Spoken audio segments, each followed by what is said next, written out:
So, how do you get rid of red eyes? I know for everybody, every now and again, we always get maybe a little bit of an eye redness, and it's self-limiting. It usually lasts maybe a few hours to maybe in a day or so. But for people who struggle with frequent bouts of red eyes, that people often asking if you either have an eye infection, have you been smoking something, or maybe your eyes look bloodshot all of the time, then it can be really concerning and it can even bother your daily life. So, today we're going to be talking about all the different treatments for red eyes and how to get rid of red eyes, including not only conservative treatments that you can do at home, but medications and over the counter products that you can find that usually do work very well, to more advanced treatments from prescription medications that you can get from your eye doctor, as well as different procedures that are often through an eye clinic, and even some more advanced kind of eye whitening procedures, which can have complications, which I think you really need to know about if this is something that you are considering to get. So, now tonight we are going to be talking not only about red eyes, but I do just want to give a shout out to all of our channel members. This education is sponsored by our channel members, and so they help us keep our mission of bringing eye health education to people of the world. So thank you to our members. They help choose the topic for this evening, and they get priority for our live Q&A that we're going to be doing in later on at the end of the education. So again, thank you to our channel supporters and members. If you do want to consider becoming a channel member, we'll have links in the chat as well as in the description below, so you can learn all about that. Now, I do want to start off kind of talking about generally red eyes and what's concerning to me as an eye care professional. I think you need to know about before we even dive into it. Red eyes, I even had a patient yesterday who showed up in the clinic, and it's a frequent reason people come to visit us. The patient who came in just yesterday, she had one red eye, and I could see it from across the room, but she had other symptoms. It wasn't just, maybe a little bit of dryness. She also had pain in the eye. She noticed changes to her vision. She was noticing more glare and light sensitivity. And even sometimes mucus can come out at the same time. If you're having any symptoms, especially the pain, that redness, the redness that comes with the pain, vision changes, any mucus discharge, that's a more concerning sign than just kind of consistent, your eyes look red. And so I do encourage you to seek eye care professionals, whether an optometric physician, an ophthalmologist in your area, or some other qualified healthcare professional. I think it's really important to keep that in mind. Now, beyond just, maybe your eyes look a little red, irritated, what do most people do? Most of us try to go to the store to find like the cheapest option, and we look at eye drops. So we're going to first talk about the Get the Red Out drops. Now, when you go to the store, the most frequent medications, and this is true if you look into the statistics, the most famous eye drops that are sold worldwide are probably one of these brands. This is either Visine, Clear Eyes, Roto, but these are the Get the Red Out drops. And there's a reason why a lot of doctors don't really like these medications, and we're going to talk about that. So if you are somebody who currently uses these type of drops, or you've had used them in the past, this is some stuff you want to know about these before you continue using them, or you can try to pick them up. First of all, the active ingredient in these medications or these eye drops are tetrahydrozoline and nifazolline. Now, these do work, but these medications are from the 1940s and 1950s. They're very old. And what they do is they blanch the blood vessels on the eye. They make the dilated blood vessels constrict, and so the eyes look whiter. The downside to these is that they do have what's called tachyphylaxis. This is the fancy medical term, and there won't be a quiz on this or anything. But tachyphylaxis is where, in the easy way to say it, is that the medication stops being as effective over time. It's not quite right to say you're building an immunity to it, but in a way you can think of it that way, where if you use an eye drop and then maybe it makes the eyes whiter for maybe 2 hours, let's say, but then it wears off and the eyes become more red. So what do? Use another eye drop. And this time it makes the eyes white again, but it only lasts maybe an hour and a half. And so you use it again. And then it maybe only works for an hour. And it slowly becomes less and less effective the more you use it. Next thing you know, you're using it every 10 minutes to make the eyes look white. And it's not getting better. And so you use more and more of those drops. The second part of it is rebound redness. And so when it wears off and the eyes become red again, it doesn't just go back to baseline of where you were before. The redness dilate, your blood vessels dilate even more than where they were at. So the eyes get redder and redder over time. And so, because of this combination factor of both the tachyphylaxis of it becoming less efficient and this rebound redness, that's why doctors don't recommend it. And oftentimes, all the preservatives that you're also getting in there, namely one called BAK or benzalkonium chloride, it's a great preservative, but it has almost a toxic effect on the eye that a lot of people have a sensitivity or almost an allergic reaction to. And so, again, because of those reasons, that's why people just aren't, doctors are not a fan of it. Now, if you do go to the store, other than these other Get the Red Out drops, one that was approved in 2017 is under the brand of Lumify. And I've had some people in the comments already ask about Lumify. Lumify is an active ingredient called brimonidine that originally was FDA approved in the United States back in the 1990s for treatment for glaucoma. And this was at a higher percentage than Lumify. And that helps reduce aqueous formation inside the eye, the fluid inside the eye that causes eye pressure. It also helps drain the fluid from inside the eye. And so it's really useful for glaucoma. But as a lower dosage at 0.025%, it can cause the redness, the blood vessels on the eye to constrict, but it works through a different mechanism than the other drops previously mentioned.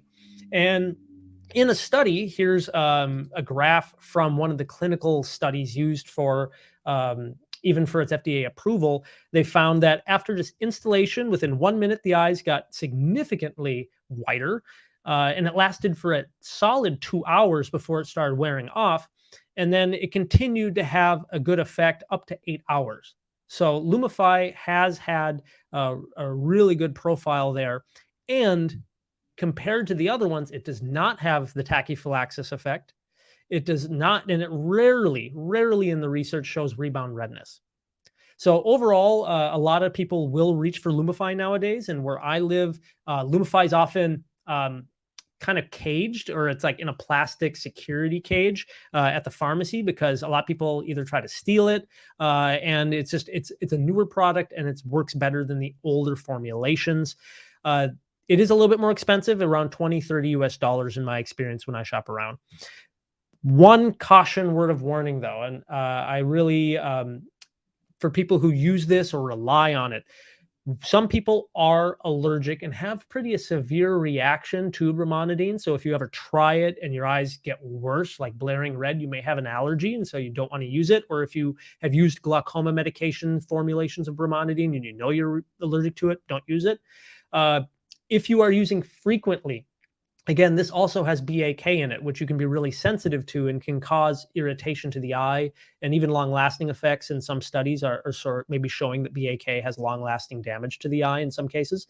So I do caution people away from abusing it and using it too much. Even myself, I'll use it on occasion if I'm going to take photos, or if I rarely use it in front of videos or anything like that. But that's when I think it's most appropriate. It's occasional use, especially if you're going to go for a job interview, or if you're going to take photos, things like that. Also, don't use it before going in to see an eye care professional if you're coming in for an evaluation, because it has a masking effect. Imagine you're coming in for us to figure out what's wrong, what's causing your red eye, but you're using this, and then all it's doing is kind of masking, makes it harder for us to make a proper diagnosis and figure out what the root cause really is, if that makes sense. So what are other options? Other than these Get the Red Out drops at the store, what are things that you can do at home? What are conservative therapies? One of the most frequent ones, I think that works great, especially for young kids who are rubbing their eyes a lot because their eyes look red or irritated, is cold compresses. This is just a matter of getting a cold wash rag. You can use, ice covered in a towel. You don't want to hurt yourself because it's too cold. There's also eye masks, like gel ones you can put in the freezer or in the fridge, and it cools it down. These are really good for red or puffy eyelids, especially associated, like if you first wake up in the morning, your eyes are a little puffy, or if you have mild itch or irritation or allergies, cold compresses can help. They constrict the blood vessels. The cold will constrict the blood vessels a little bit, and it'll help reduce some of the swelling and fluid formation. In addition to just cold compresses, artificial tears can work really well. Now, the reason artificial tears work is because it helps lubricate the eye. So if you have either not enough tears on the eye, or if you have any sort of irritation, scratches on the eye, and if you have a chronic dry eye, your eyes, every time you blink, are probably scratching the surface of your eye as you blink. Because if you're not producing enough lubrication, then the eyelids are like you're scratching the surface of your eye. Like if you scratch your arm here with your fingernails, that's happening every time you blink. And so it can be really painful and in some ways cause more damage. So using eye drop lubrication is certainly a strategy that people will use. But I do have a couple of tips for you. If you are using eye drops, one, refrigerate them. Try refrigerating them because that'll make it cool. You'll make sure when it hits your eye, you'll feel it. And so you make sure you're actually getting the drops in the eye. Plus, the coolness effect may mildly constrict the blood vessels just a little bit. Also, if you can, try to check the bottle and buy preservative-free eye drops because then you won't have to worry about the BAK or other preservatives causing sensitivity or allergic reactions. So those are just a couple of tips that I recommend thinking about. Now, I do want to talk about allergies for a moment because topically at the timing of this education, it is kind of springtime turning into summer. And so a lot of trees and plants are blooming, flowers are coming out. And we also have, unfortunately, where I live in the upper Midwest here in Minnesota, we have a lot of forest fires in Canada. So smoke and air pollutants are starting to come down. And we're having a lot of people with allergies and flare-ups on the surface of their eye. And allergies can come from not just plants and pollen, but if you're indoors a lot, dust and pet dander are big. Also using different whether it be cosmetics, like you're using any sort of makeup or using shampoos and soaps. If you're changing shampoos and soaps or detergents for your clothes, these are also known to cause allergic reactions for people. Commonly, other than just redness, the telltale sign that doctors listen for is itch. If your eyes itch, if they burn, that's usually a sign that it's probably something allergic. But your eyelids will puff up and become swollen in this case, and also tear frequently. So these are good things to always kind of be just listening to think if it may be an allergy. What often works really well if you do go to an over-the-counter, these are options that we find at pharmacies here in the United States. We do have Pataday and Elasticaft. These have been historically prescription only. You had to come to see a doctor, and it would often be anywhere from like 90 to like even $200 to get one of these prescriptions. But a few years ago, they either, I'm not sure if they lost their patent or if they just decided, hey, let's go generic and sell it over the counter because they're so safe. Both Pataday and Elasticaft are once a day dosing, and these work as an antihistamine, but also have a secondary mast cell stabilizing effect. And mast cell stabilizers basically help stabilize and prevent future outbreaks of allergies to be as bad.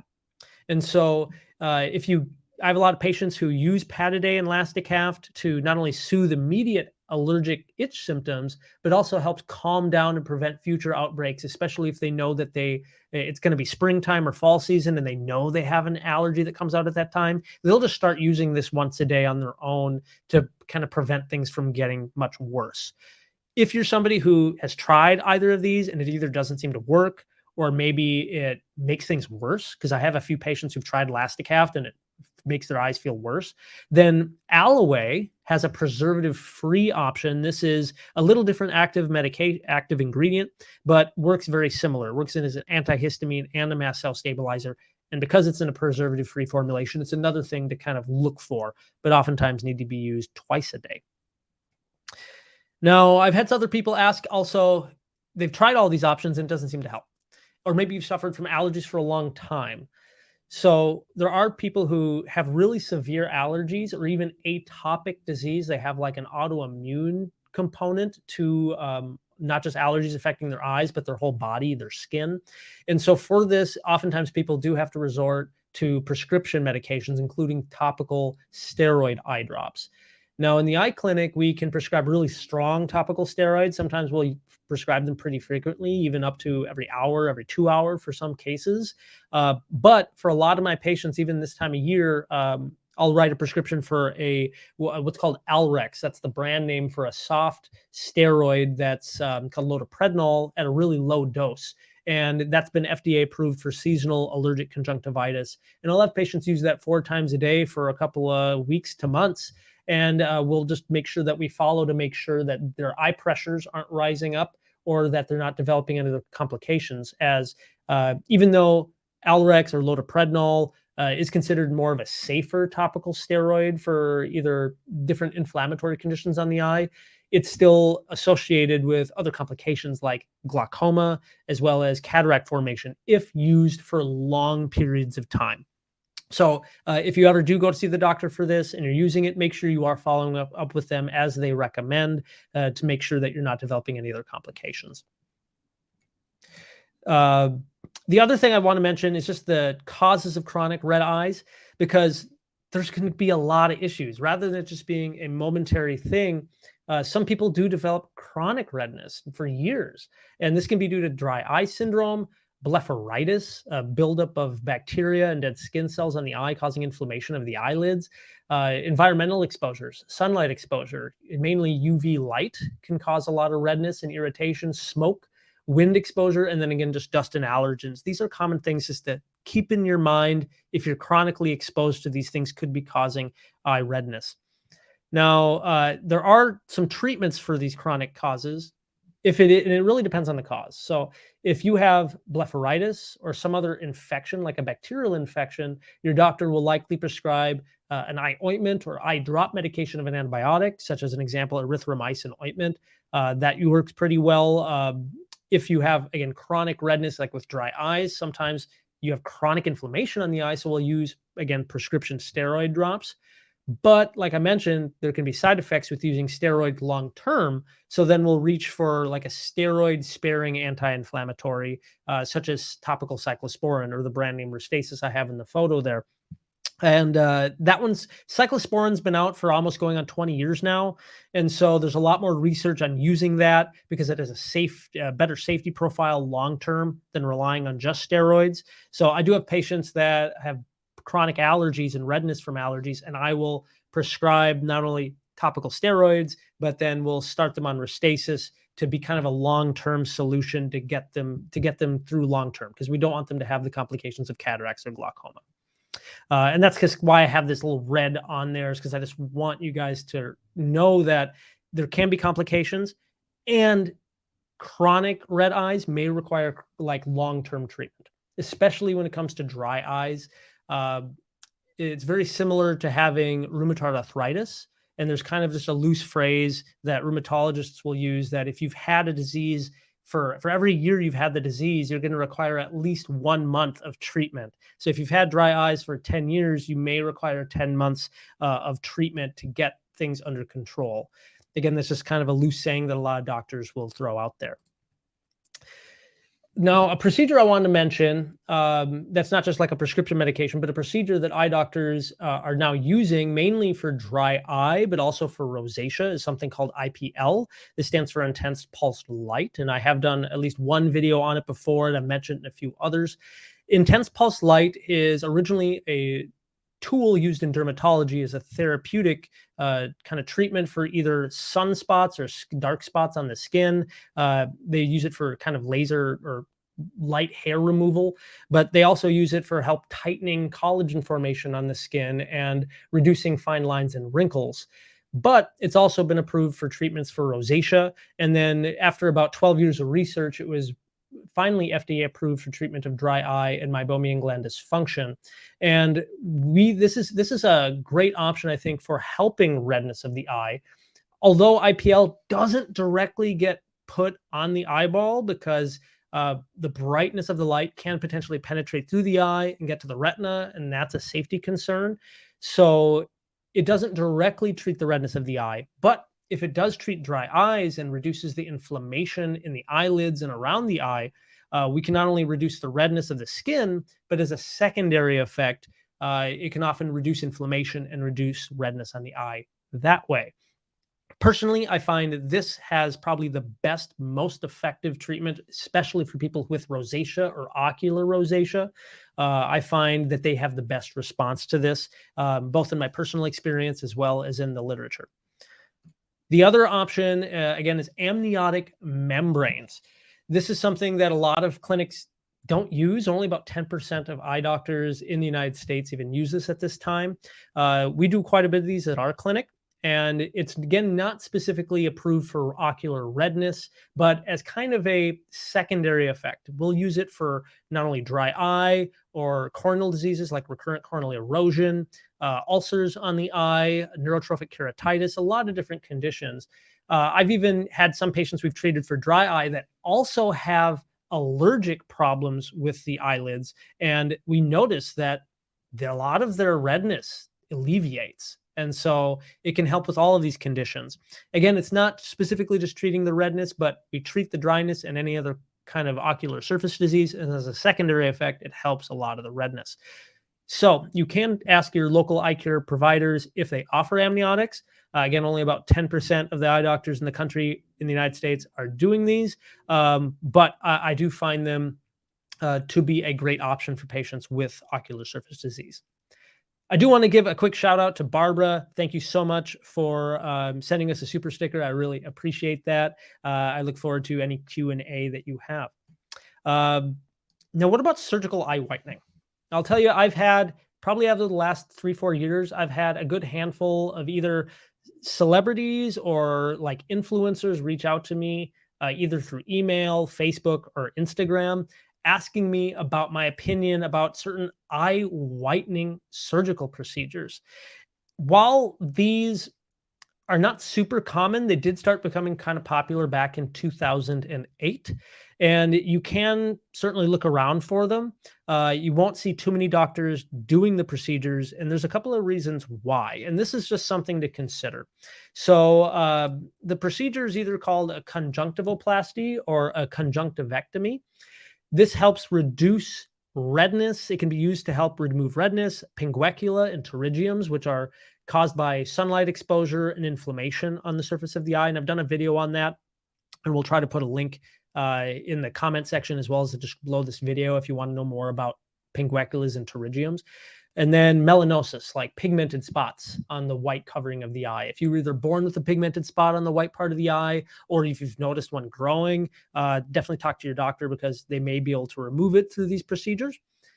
But there is these procedures mixed with the use of mitomycin C and bevacizumab. Both mitomycin C and bevacizumab are anti-cancer agents that have started to be employed with eye surgical procedures to mainly reduce new blood vessel formation, as well as fibrovascular or fibrosis to form on the eye. And the idea and concept of doing these procedures, removing the conjunctiva, the clear coating on the surface of the eye, which is hypervascular, which is the reason why your eyes become red, mixed with these different medications, the theory sounds great, but in practice, there are high risk of complications. A review of about 1,713 patients, there's an 83% complication rate. And if you caught our last live stream last month, where we talked about eye floater surgical treatments, those risk factors are like 2%. And a lot of retinal surgeons consider 2% pretty high. This is 83% high, 83% complication rate. And of those complications, it's about 55% severe complications. With that, the complications are scleral thinning, IOP, or the eye pressure elevation leading to glaucoma, double vision, fibrovascular proliferation and calcification, and then redness. So after a few months to years, a lot of people develop redness back anyway. And this is largely because the surgeons are treating the symptom. They're treating the redness. They're not ultimately treating the root cause. If it's dry eye, allergy, sunlight exposure, they're not helping influence change lifestyle factors. So I think this isn't to completely like talk bad about the doctors who are doing these procedures. They may have great success with them individually, but if this is something that, you know, your career depends on your eyes looking really white, you're worried about how it looks, and you want to pursue these surgical procedures, I just highly encourage you, to get not just talk to the surgeon and research their history and success, but get a second and third opinion about it as well, because at least based on the current knowledge, most doctors I know do not recommend it based on these high complication rates. So I know we've covered quite a bit here. I do want to call out just that redness is a very general cause of a lot. It's kind of an alarming sign that something's wrong with the eye. It can be caused, you can have an infection due to viruses, bacteria. Most cases of pink eye and other infections are caused by viruses, like 90%. And then fungal infections are very rare, but those often, when we see them, are due to people like getting hit in the eye with like a tree branch, some sort of vegetable matter. Can be caused by autoimmune conditions, injury, whether physical or chemical, surgical conditions. Contact lenses can even lead to more redness of the eye. Myself, either rebound redness when I take my contacts out because my eyes are so dry, my eyes look red for a few moments. But I even have permanent blood vessels that have grown on my eye that run to the contact lens and then run alongside the contact lens, because I've worn contacts since I was 13. So that's another thing just to keep in mind. And then just environmental causes. I just want to mention all of these so that you're thinking also like, what could be the main root cause of your own redness, and things to discuss further with your local eye care professional when you get it evaluated. And with that, again, if you have redness associated with pain, vision changes, any sort of discharge, whether it be mucus, green, brown, anything leaking out of the eye, and it hasn't gotten better in 3 days, please seek medical attention, okay? With that, we're going to switch over to Q&A. Thank you guys so much. If you found value in this education, please definitely hit the like button on this video and stick around, because we're going to be doing some Q&A. I do want to give a shout out to all of our channel members. These are some of our current members. You guys are amazing. Again, they have helped suggest this video topic as well as next month's, and they get priority in our live Q&A. If you do have questions, do us a favor right now. Start putting in question marks and then put your question in, followed by a few more question marks. I do want to try to focus on talking about red eyes, the topic of today, whether it be dry eyes, allergies, or if you've had other red eye questions, please put those in the comment section. We're going to try to focus on those today. If you do have other questions beyond just red eyes, please feel free to ask those as well. If we have time, we'll get to them. Otherwise, we'll also save those as potential future videos and maybe our live education next month. With that being said, we're going to switch into the Q&A. I do wanted to say that this is not going to be medical advice. I think it's unethical for me to pretend that this is equivalent to seeing an eye care professional and coming into the clinic to get a thorough exam. However, with any of your questions, I'll try to address them as just general education about the eye, so everybody can kind of learn from your question. So thank you guys all for being here, and let's dig into some questions. I see right away, again, I do want to say, Barb, thank you so much for your contribution early. I really appreciate that. I do see from Rennie, can a cornea graft transplant be done twice? Yes, corneal transplants. Unfortunately, if you're getting a corneal transplant either from trauma, if you've had a condition like keratoconus, or maybe there's so many different reasons you can end up needing a corneal transplant or even a graft. But typically, these run about 15 years on average. And so it's not uncommon for people to need a corneal transplant after about 15 years. Rejection is unfortunate, but it's something doctors are well aware of and look for often. It's why a lot of patients are on steroid eye drops chronically, at least maybe using it once a day to help prevent rejection. But on average, it's about 15-year lifespan. And after that, people often do need a retreatment. And I'm not sure if there's like a max. I wonder if there's a world record holder out there who's got like the most corneal transplants ever. So thank you very much for that. This is an interesting question from Gen. Do you need an ophthalmologist tested shampoo and conditioner in order to avoid getting red eyes from shampoo? I would say no. There are some different not medications, but shampoos, conditioners, as well as cosmetics, which are now endorsed by some ophthalmologists or said that they are approved by it. But it really doesn't mean too much. I don't put too much weight on that personally. Uh, it's something that you do maybe have to do trial and error and try to figure out what maybe you're allergic to. Certainly testing your skin and hair, but if your eyes, the big thing for myself, I just keep my eyes quite tightly closed when I'm showering. Some people may just, really keep their head back or something like that. There's different kind of ideas. But I don't personally put too much weight if it's ophthalmologist tested and approved. It makes it feel good, but I think it's very much a personal thing. I do want to, this is not related to red eyes, but I do want to just answer this quick. Gail, how many eyeglasses are too many? Not enough. There's never too many. Especially for me, sunglasses. I'm just a sunglasses collector. So I've got like 30 some pairs of sunglasses. As far as regular prescription glasses, I probably only have like, I don't know, maybe 10, but most of them are old and not really my best prescription. So I may need to update that. So thanks for asking that. Most people, though, probably just need at least one, if not two pairs of good glasses, just to have as a backup, or maybe something like a sunglasses pair, or if you need bifocals, maybe having a specific pair for just near tasks or computer use. Just to kind of reiterate, so Dem here has a question about to reduce the appearance of red eyes other than vasoconstrictors. I think the main goal for all eye doctors, if you have red eyes, and that's the big issue, it has to do with inflammation. So if you have damage to the eye, whether it be irritants, allergens, dryness, something's causing inflammatory proteins to be released in the eye tissues, and that triggers the blood vessels to dilate. For contact lenses, for example, there's a little bit of inflammation, I think, that can occur due to contact lens use, but that's also oxygen. And that's because contact lenses slow down the amount of oxygen getting to the eye, and the cornea, the front surface of the eye, is avascular. So that sends in certain mediators to call blood vessels to grow onto the cornea. And that's why people like myself who've worn contacts for a lot of their life will have these new blood vessels growing on their eye.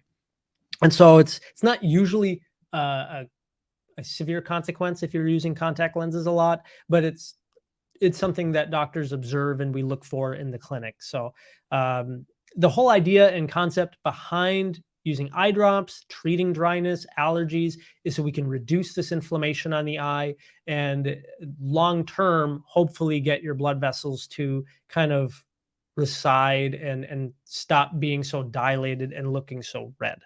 But good question.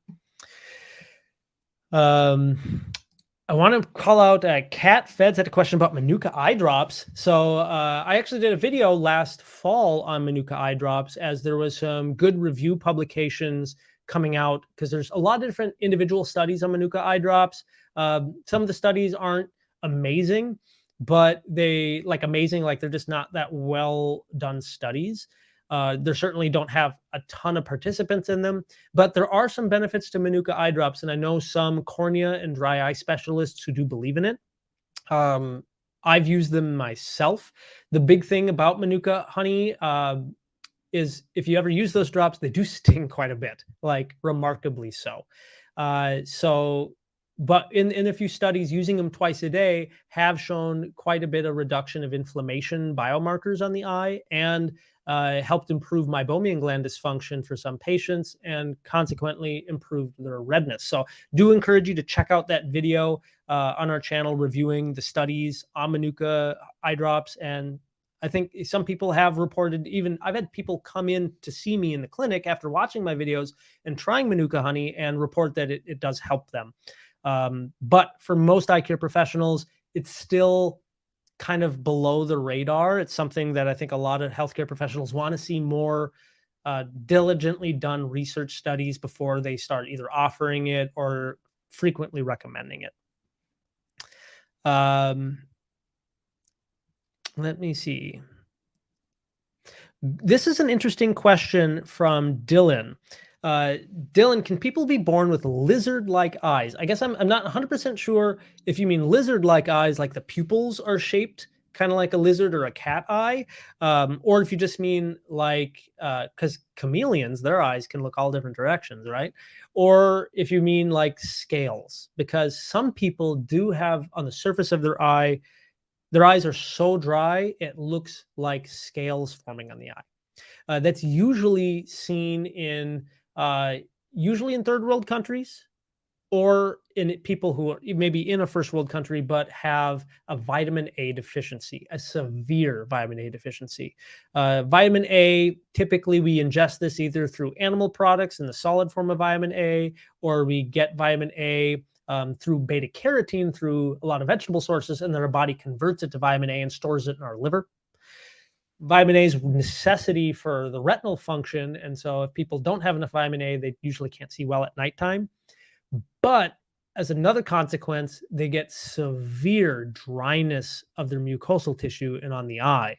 And so people can have almost like this lizard, scaly like formation on not just the cornea, but the conjunctiva, again, the clear coating on the eye.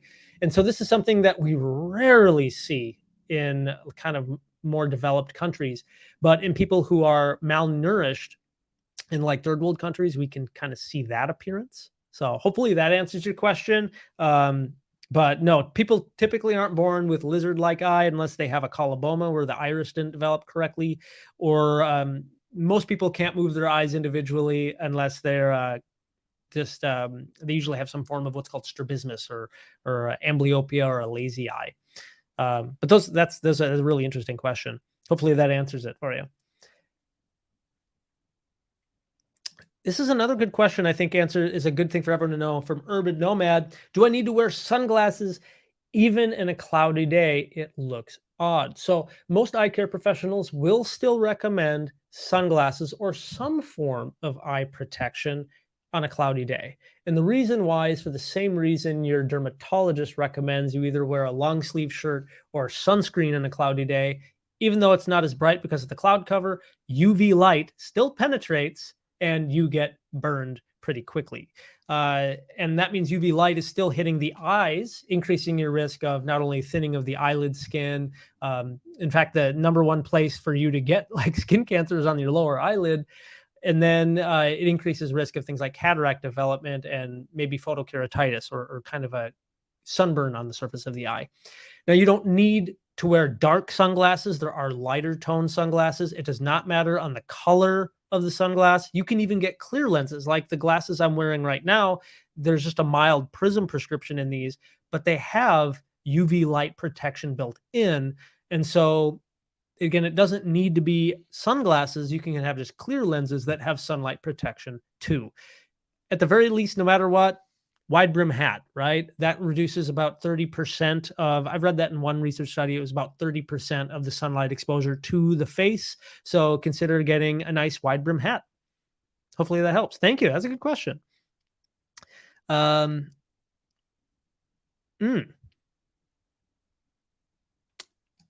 Bonnie asks about white bumps on the inside of the eyelid that are very itchy. So for an example, when we're in the eye clinic, when I have students, and I've got students, fourth year students finishing their degree that come in, I'm an adjunct clinical professor.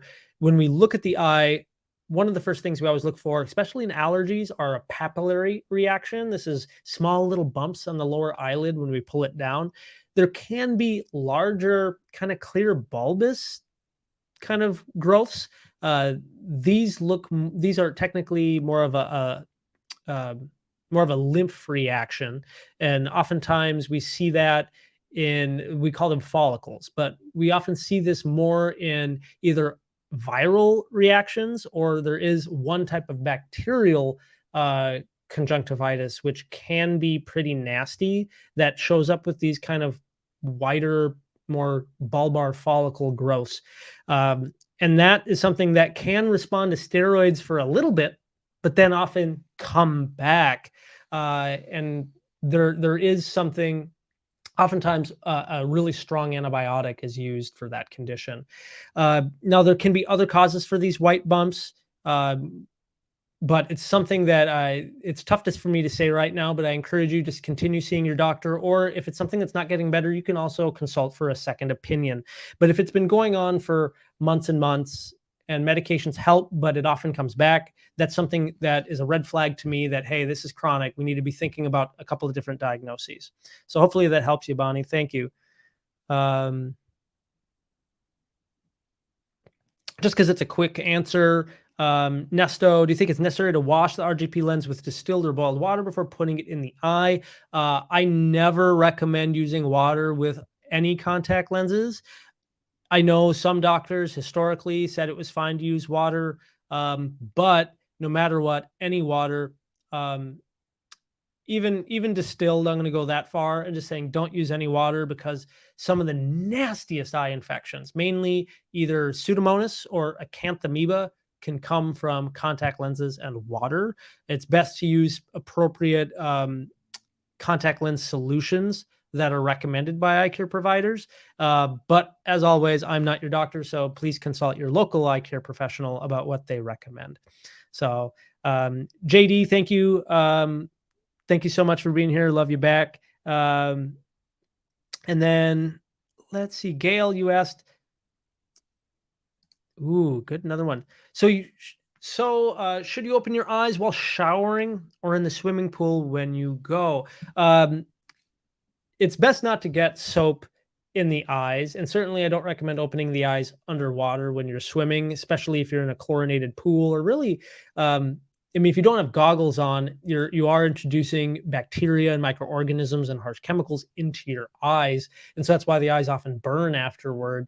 And definitely not with contact lenses. It's not recommended to shower, swim with contact lenses, and definitely not be in a hot tub with contact lenses. Again, for the same reasons, Pseudomonas and acanthamoeba, keratitis is oftentimes not only scarring on the eye, causes terrible pain, costs you a lot of money to come see me multiple times, and puts you at risk of needing a corneal transplant. And yeah, just don't want that for you. So let's see. Melissa asks, does Latisse cause dry red eyes? Usually no, but Latisse is supposed to be more applied to the eyelashes and not get onto the eyelids or in the eyes. But I know some people have had allergic reactions to Latisse, so it's possible.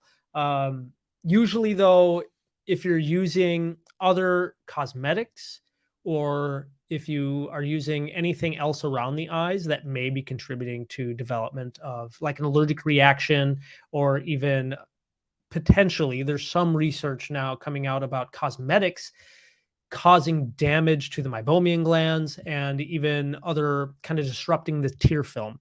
And so while that is kind of a newer theory, there is some evidence coming out about that. And now there's even like cosmetics, eyelash growth serums, like, forgive me, I don't wear makeup, but what's a mascara? I'm trying to think of like eyeliner and mascara. These frequently used cosmetics and makeup products. There's a couple of different brands of dry eye research backed, ophthalmologist tested, approved cosmetics. And so these are very good for sensitive eyes. And so I've mentioned it in a few other videos, but we should do a couple of videos about these new products in the next year. So thank you for asking, though. That's really good. So, who dis? Is it safe to use low-dose steroid eye drops long-term, a couple times a week for flare-ups?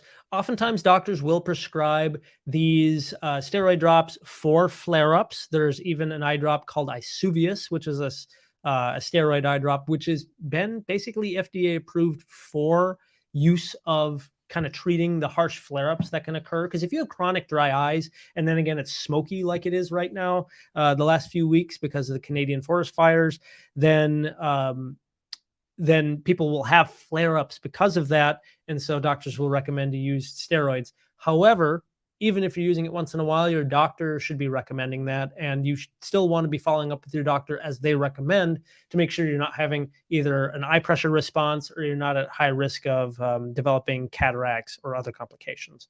So the good question though. Thank you. Um,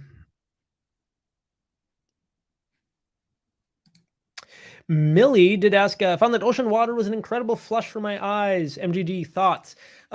So ocean water, while it does have different microorganisms in it, is an interesting salt composition, right? Your tears are not pure water. I've had people tell me they just use like distilled water or other stuff in their eye. The tears is a very complex combination of not just water, but different salts as well as antioxidants and proteins.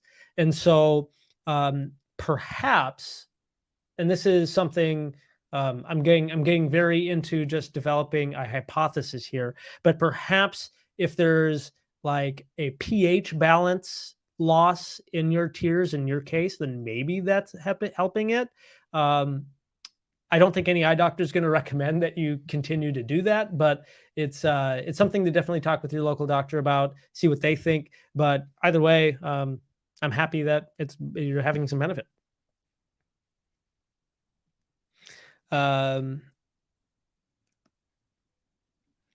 just as a very brief answer here, Carrie asks, can you explain keratitis, causes, remedies? So keratitis is a very benign, I can't very benign. It's a very general term that basically means some form of inflammation of the cornea. And this is often due to infection, like ulcers. Um, and it can even be due to just sterile inflammation, often due to viruses or toxic reactions. So you can have a toxic keratitis, you can have a bacterial keratitis, you can have an immune stromal keratitis. So it's really a type of inflammation that's occurring of the cornea, the clear window to the eye. And so these are any keratitis, your doctor should be monitoring and prescribing medications for that, depending on the cause. And it could be ranging from eye drops to oral medications. Again, for like immune stromal keratitis, this is usually due to somebody who has a viral infection on the eye. And so we won't just prescribe topical steroid drops to reduce the swelling, but we'll often prescribe oral antiviral medication to treat the viral outbreak, which is causing the outbreak. So hopefully that makes a little bit more sense. Cat Regenerize. So Regenerize is interesting. It's if anybody's watching and hasn't heard of Regenerize, this is kind of a liquid form of the amniotic membrane. It came out maybe 5 years ago. I don't know for sure, but I've used it for a few patients and had success. They did run into a problem with the FDA because of how they were marketing and bottling their medication or this Regenerize. It is not covered by insurance. For the pro strong version of it, it can be like upwards of $200 a bottle. And for the light version, which thankfully doesn't need to be refrigerated, the pro version does, it's a little bit more affordable. And so people can keep it in their, because doesn't have to be refrigerated, they can keep it in their purse or in their pocket. But I've had at least 3 or 4 patients on it, and I would say I've only had one person who didn't find good success with it. But definitely, again, something to talk with your doctor about if they are concerned about it, because again, there's a little hiccup with the FDA. Hopefully, they cleared that out. But I think it was just an advertising marketing thing, because the FDA also regulates not just safety of a medication, but they also regulate what they can market and say about the medication, both to doctors and to the public. So that's kind of cool. I know we're covering a lot of stuff here. I'm going to try to just select some of our members. Vanessa asked, besides using Pad a day every day, what else can you do to help with eye allergies? Other than, if your itch is the main issue, I find if you haven't tried Elasticaft in some research has shown to be better for itch than Pad a day, like symptom of itch specifically. I do think cold compresses and using artificial tears can help. Artificial tears more frequently can just flush allergens out of the eye. But the biggest thing for allergies is trying to figure out what you're allergic to and trying to eliminate that from your environment, whether it be pet dander, dust, if you are allergic to any sort of pollen specifically, even bugs like cockroaches are known to be a cause of allergen. If anybody lives in like an area that has more cockroaches. So those are ultimately the things you need to do about allergies. But again, if just regular over-the-counter conservative therapies are not doing the trick for you, then talk to your local eye doctor, and they they should be able to help you out. So great questions. Do want to give a shout out to GM here as a new member. Thank you for joining. Awesome to have you here, sir. Thank you guys all very much. I know we've been running about 50 minutes, so we're going to wrap it up. Thank you guys all for being here. If you do have other kind of questions or things like that, please feel to drop them in the comment section. I'll be in the comments later this evening, in the next few days, trying to answer anything on this video. I do want a quick answer because GM just joined. Secondary glaucoma due to use of steroid eye drops for eye allergies, and exactly why we've been talking about continuing with the doctor. Well, I'm happy that that's all working great. That's just amazing. For people who don't know what ortho-K lenses are, those are a specialty contact lens. We have done one video on that on the channel, but that's a contact lens that helps mold and shape the surface of the eye so that you don't have to rely on either glasses, contacts during the day, or that you don't have to rely on like surgical procedures like LASIK. But ortho-K can be really awesome.